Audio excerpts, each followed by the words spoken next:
In this video today, we're going to be talking about my biggest tip for leash pulling. Now, leash pulling is probably a problem that most owners struggle with at one point or another during raising a puppy. And it's also something, the skill of our puppy walking on a leash is something that most owners need their puppies to do. Some people need their puppies to do it on a daily basis, depending on where you live and if you have a fenced-in yard or not. Other people may not need it every day, but you're going to need it sometime in your puppy's life.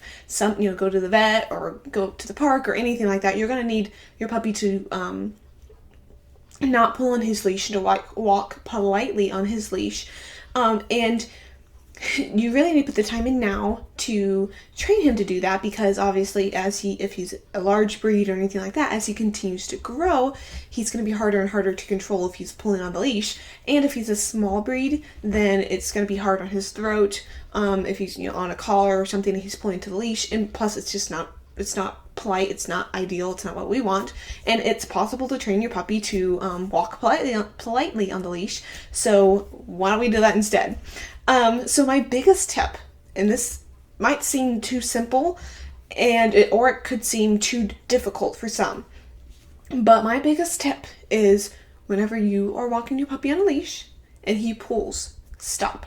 Just stop moving forward. Don't take another step forward until there is slack in the leash, and then you can keep going and keep walking. The reason I recommend this is because in order to when you move forward on a tight leash, you are essentially rewarding and reinforcing your puppy for pulling into the leash. So when he's learning, when he feels pressure on his collar or on his harness, it doesn't matter what kind of equipment.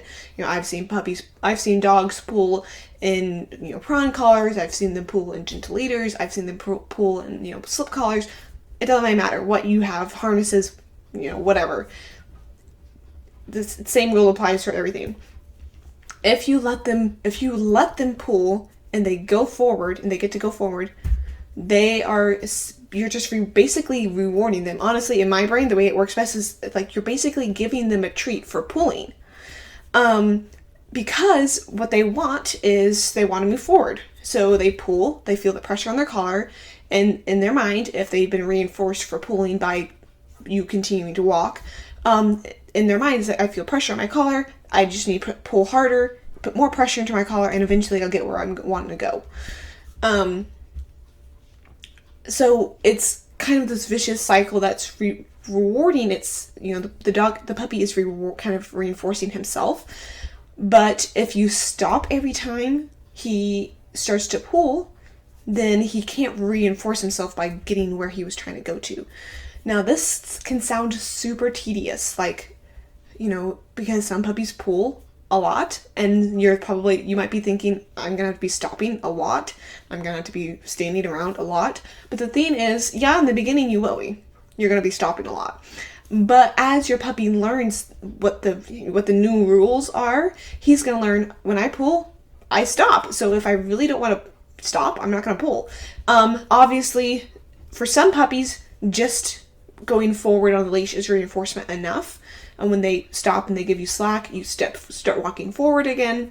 And that is enough reinforcement for them. Other puppies are going to need more than that. Like they pull on the leash, you stop, they give it slack, and you give them a treat and keep going. Each puppy is going to be a little bit different, but the basic rule, the basic tip is never move forward on a tight leash, because at the very least, you are not reinforcing the pulling. Now, most puppies, most dogs, they're also going to be, more is taking place than just simply not reinforcing the problem behavior. You're also teaching them a new way of doing things. But even at the very least, at least you're not reinforcing it, because it's almost impossible to correct a problem behavior or whatever, when there is still constant reinforcement happening for it. That's just kind of a basic thing of life and behavior when it comes to changing behavior. If your puppy is still being reinforced for the problem behavior, then it's going to be extremely difficult for you to train him to do something else instead if he's being reinforced for the wrong behavior all the time. So that is the tip. I have a couple of videos I'm going to show to kind of show you what this looks like in action. So here we go. This one is with a very young puppy. I think she's right around 8 weeks old at this point, and her pulling is obviously not super hard. She turns, comes to me, we keep walking. She's like very new at what leash walking here. She gets a treat, and we get to keep going.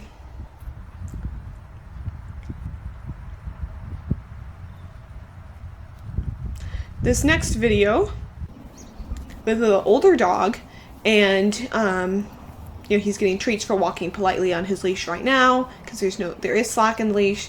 This is a new place he's never been before, so he's a little distracted, and there is technically slack here. He's not technically pulling, but it's kind of tighter than preferred, and now he's pulling. And so we stop. He's pulling for a long time. He's just like standing there pulling, so I'm standing there waiting. And eventually, he gives slack, he gets a treat, and we keep going. So that kind of gives you an idea of what it looks like to do, what this, stop, wait until there's slack on the leash, and then going, kind of what that process looks like in action. If this video has been helpful for you, remember to hit that like button and consider subscribing to the channel. Also, feel free to share this video anywhere else you think other puppy owners would find it helpful. Have a great day.